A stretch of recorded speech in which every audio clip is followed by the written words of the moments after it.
આજરોજ આંતરરાષ્ટ્રીય પતંગ મહોત્સવ 2024ની ઉજવણી શહેરના ઐતિહાસિક નવલખી મેદાન ખાતે કરવામાં આવી રહી છે, જેમાં વડોદરા શહેરના મેયર દ્વારા આ પતંગ ઉત્સવની શરૂઆત કરવામાં આવી હતી। આ આંતરરાષ્ટ્રીય પતંગ ઉત્સવમાં 12 દેશો અને દેશના 3 રાજ્યો સહિત 55 જેટલા ચુનિંદા પતંગબાજો ભાગ લેવા માટે પહોંચ્યા હતા, જેમાં અયોધ્યા રામ મંદિરને લઈ જય શ્રી રામના પતંગની પણ ઝલક જોવા મળી હતી।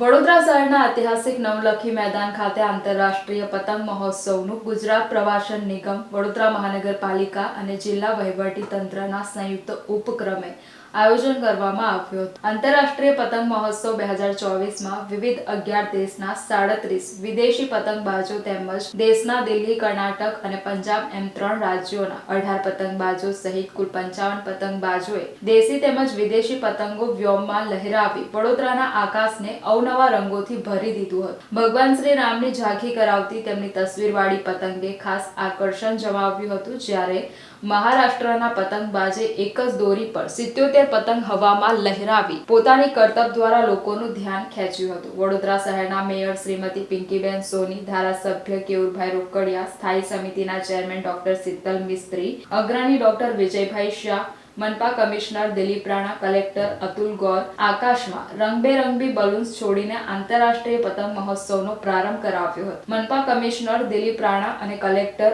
અતુલ ગૌરે પતંગ ઉડાવી પતંગબાજોનો ઉત્સાહ વધાર્યો હતો।